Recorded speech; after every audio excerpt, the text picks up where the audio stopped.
Lagu kamu viral di TikTok, tapi nggak dapat royalti sepeser pun. Ini yang bikin Ariel, Raisa, dan puluhan musisi lainnya gugat Undang-Undang Hak Cipta ke MK. Pada awal 2025, mereka protes karena karya mereka digunakan bebas di YouTube, TikTok, dan IG, tapi nggak dapat bayaran. Undang-Undang Hak Cipta dianggap belum cukup melindungi musisi di era digital. Musisi papan atas Indonesia menggugat Undang-Undang Hak Cipta ke Mahkamah Konstitusi, dan inilah 5 pasal dalam Undang-Undang Nomor 28 Tahun 2014 tentang Hak Cipta yang diajukan untuk uji materi oleh musisi Indonesia yang tergabung dalam gerakan Vibrasi Musisi Indonesia. Yang pertama, pasal 9 ayat 3, yaitu mengatur hak eksklusif pencipta atau pemegang hak cipta untuk memberikan izin atau melarang penggunaan karya ciptaannya. Para musisi menilai pasal ini menimbulkan ketidakjelasan mengenai siapa yang berhak memberikan izin penggunaan karya, terutama dalam konteks pertunjukan langsung atau komersial. Yang nomor 2, pasal 23 ayat 5 berkaitan dengan hak ekonomi atas pertunjukan atau pementasan karya cipta. Gugatan ini menyoroti ketidakjelasan dalam mekanisme perizinan dan pembayaran royalti untuk pertunjukan langsung yang dapat merugikan pelaku industri musik. Yang ketiga, pasal 81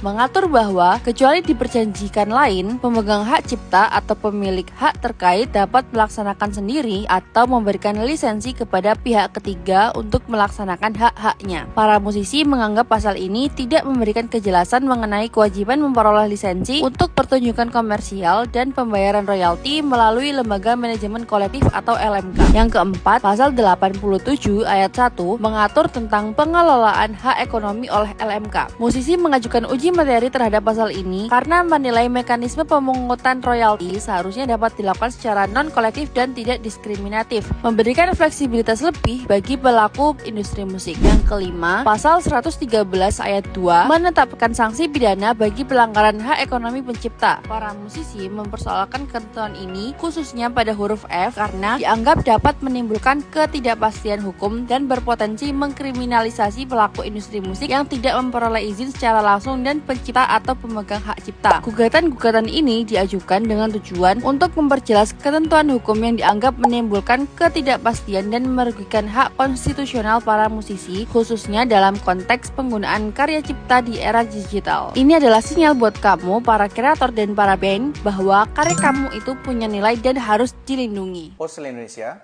professional legal service that you can trust.